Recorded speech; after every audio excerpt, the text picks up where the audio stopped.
Hello बच्चों, कैसे हैं आप लोग। आज के लेक्चर में हम बात करेंगे 10th SSC Maharashtra board chapter 2 problem set 2। देखो स्टूडेंट, ये आपके बुक का ही क्वेश्चन है। क्वेश्चन नंबर 6 है।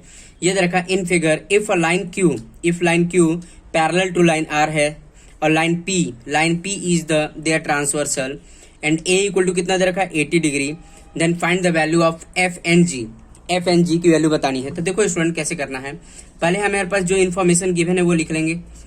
क्या है हमारे पास, line Q parallel to line R है and line P is a transversal, ठीक है। And angle A equal to कितना दे रखा है स्टूडेंट, 80 डिग्री दे रखा है। ये हमारे पास इन्फॉर्मेशन गिवन है स्टूडेंट, ठीक है। तो देखो हमें क्या, देखो लाइन ऑफ थिंकिंग क्या होनी चाहिए स्टूडेंट, हमें ए दे रखा है, ए के हेल्प से सी निकाल सकते हैं क्योंकि ये वर्टिकली अपोजिट है। और सी प्लस एफ का सम कितना होगा 180 डिग्री, तो यहां से हम एफ भी निकाल सकते हैं, ठीक है।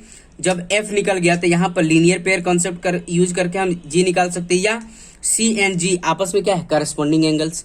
क्यों? क्योंकि ये लाइन आपस में पैरेलल है और ये ट्रांसवर्स है, तो सी और जी क्या होगा, आपस में करस्पॉन्डिंग एंगल। तो यहां से हम फाइंड आउट कर सकते हैं। तो हमें देखो स्टूडेंट सी फाइंड आउट करना ही होगा, ठीक है। तो देखो कैसे करना है, देखो यहाँ पर सी जो है, angle C congruent to angle A होगा। क्या होगा, vertically opposite angles are equal, ये तो पता है आपको। But angle A equal to कितना है 80 डिग्री, देयरफॉर एंगल सी भी कितना हो जाएगा 80 डिग्री। क्लियर है स्टूडेंट। तो सी हमने पहले निकाल लिया क्योंकि सी हर जगह यूज हो रहा है, ठीक है। अब यहाँ पर देखो student, C plus F, angle C plus F कितना होगा 180 डिग्री, क्योंकि interior angle on in sum of two interior angle on the same side of the transversal line is 180 degree, ठीक है। तो एंगल सी, देखो student, angle C plus angle F equal to 180 degree.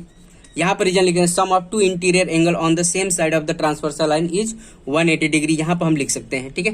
तो यहाँ पर देखो angle C कितना है 80 plus angle F equal to 180। तो एंगल एफ जो होगा 180 माइनस 80, तो फाइनली एंगल एफ जो होगा वो कितना होगा 100 डिग्री हो जाएगा।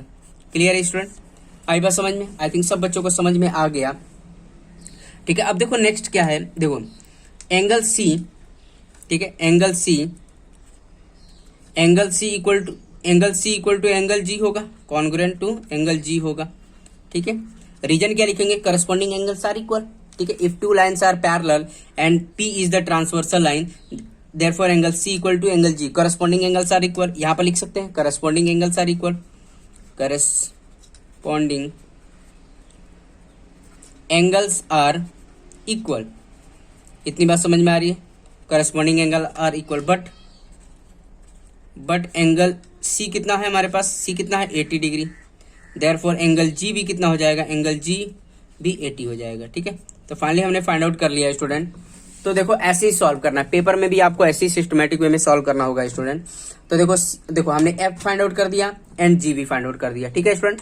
आई थिंक सब बच्चों को समझ में आ गया कैसे सॉल्व करना है। यहाँ पर क्या लिख देंगे, यहाँ पर आप लिख लेना student, sum of two interior angle on the same side of the transversal is 180 degree, या सप्लीमेंट्री। क्लियर है स्टूडेंट, आई बात समझ में? आई थिंक सब बच्चों को समझ में। अब देखो नेक्स्ट वाला क्वेश्चन देख लेते हैं स्टूडेंट।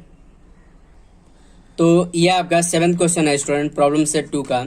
ये दे रखा है in the figure line A B जो लाइन है parallel to line C F है, ठीक है।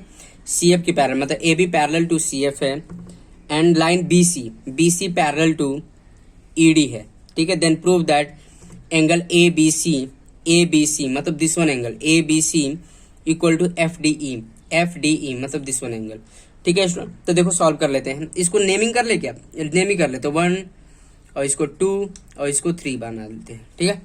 तो देखो बहुत आसान हो जाएगा स्टूडेंट। जैसे अगर रफली अगर देखा जाए तो रफली हम सॉल्व कर सकते हैं। यहाँ पर अगर रफली लिखना चाहो, देखो एंगल 1 इक्वल टू क्या हो जाएगा, एंगल 2 अल्टरनेट इंटीरियर एंगल होगा स्टूडेंट। क्लियर है, क्योंकि देखो ये लाइन पैरेलल और ये ट्रांसवर्सल है, तो एंगल 1 इक्वल टू 2 होगा अल्टरनेट इंटीरियर एंगल, ठीक है, ठीक है। अब यहाँ पर देखो स्टूडेंट, ये लाइन और ये लाइन आपस में पैरेलल और ये ट्रांसवर्सल है, तो एंगल 2 इक्वल टू एंगल 3 होगा। क्लियर है, ये क्या है, करस्पॉन्डिंग एंगल्स आर इक्वल।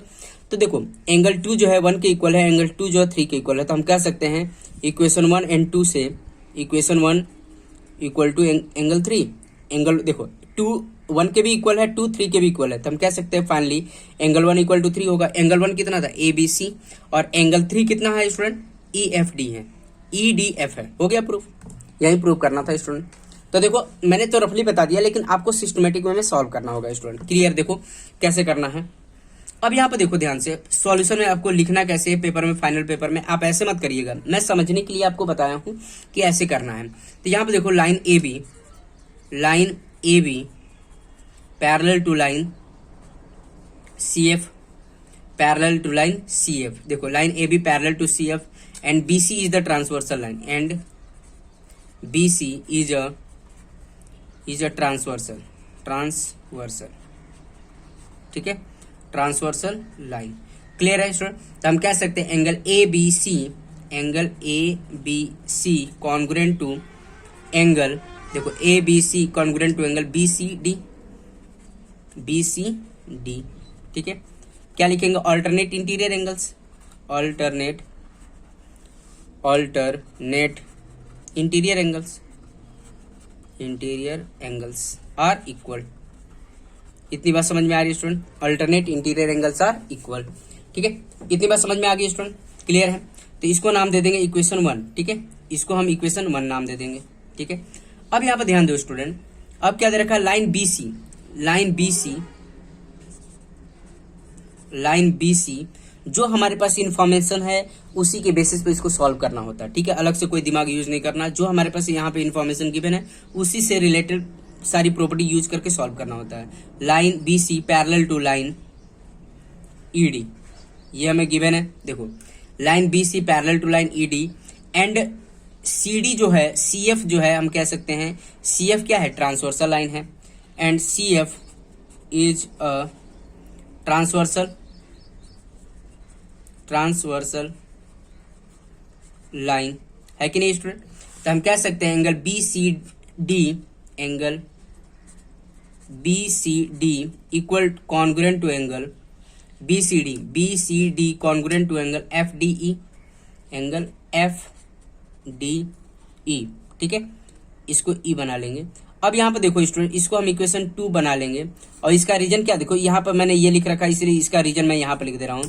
देखो इसका रीजन क्या, करस्पॉन्डिंग एंगल्स आर इक्वल, क्या लिखेंगे, corresponding angles are equal, corresponding angles are equal. Clear है स्टूडेंट।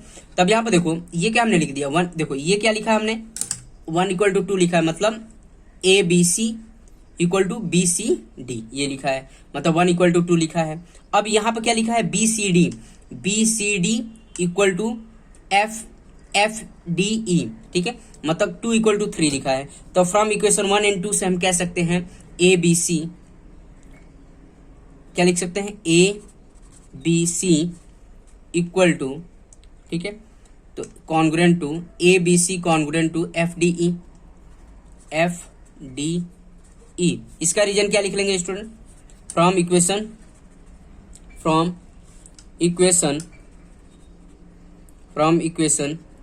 1 एंड 2, है कि नहीं, फ्रॉम इक्वेशन 1 एंड 2 लिख सकते हैं। तो फाइनली हम लिख सकते हैं देयरफॉर, यहाँ पे देखो ये हो गया ABC कॉन्ग्रुएंट टू FDE, तो हो गया, कॉन्ग्रुएंट का मतलब इक्वल ही होता है। तो फाइनली हम लिख सकते हैं therefore ABC equal to FDE, hence proof.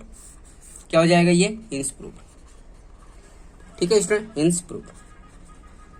बहुत आसान है स्टूडेंट, एक सिस्टमेटिक वे में लिखना होता है। तो आप पहले क्या करेंगे, पहले हमारे पास ये लिख लेंगे, यहां से स्टार्ट करेंगे, ठीक है। तो आप systematic line AB parallel to CF, ठीक है, BC ट्रांसवर्सल, तो हम ये लिख देंगे, 1 इक्वल टू 2 लिख लिया।